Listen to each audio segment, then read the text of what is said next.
So hey guys, welcome to another video. So this is one video of 3 videos.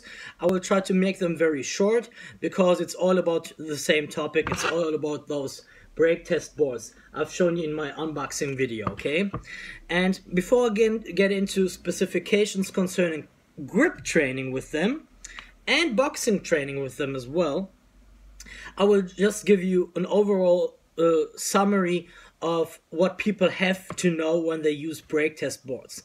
And it's not like I haven't seen them before or I haven't told them before, because when I was a small boy, a small kid, I was doing Taekwondo, so I have some experience with brake test boards, but I never came to the level where I actually had to break them because I still didn't have the age where it was necessary to break 1 or 2 boards in order to get the next belt.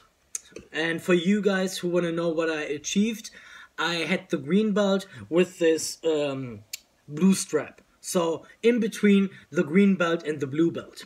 The blue belt was of course the higher one.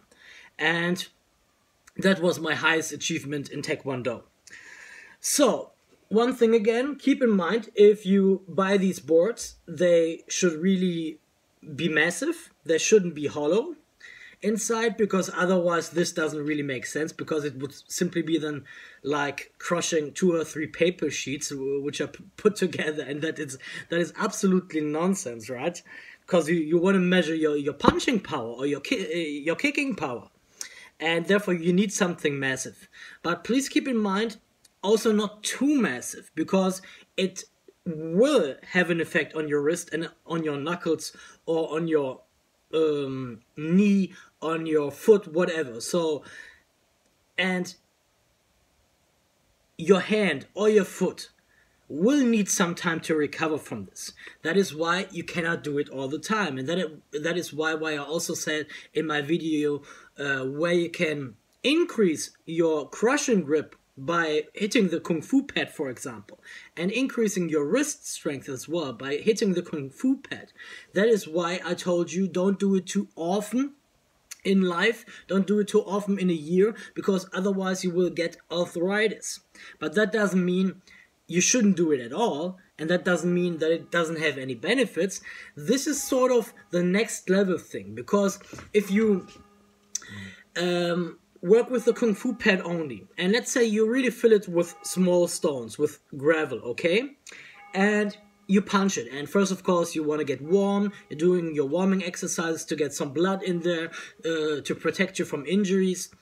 That's all nice and good, but you're not really forced to use your maximum force, because you can hit the pad regardless. And nobody will really see how hard the impact is, because when you fill it up with stones, you won't be able to break the whole Kung Fu pad or rip it so that all the stones come down. That's simply not possible.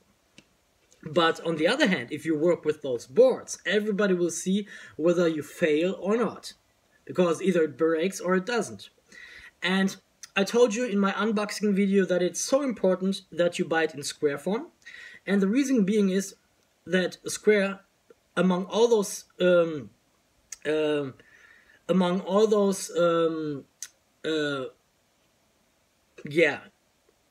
geometric bodies we have in the world, is the only one where all 4 sides are equal.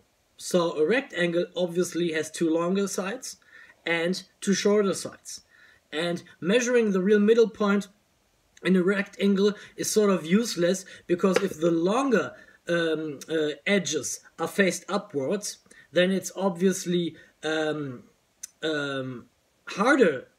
easier to break than if you say, okay, I take the shorter edges and face them upwards. Okay, then it's obviously harder to break. So in order to do not confuse yourself or anybody else who's watching it, always use, as I said, those in square form, and then you can automatically calculate the middle point, which is the easiest point to crush the board. And yeah, no matter how you hold it, it's always the same and nobody will say anything. So that's for the first video, guys.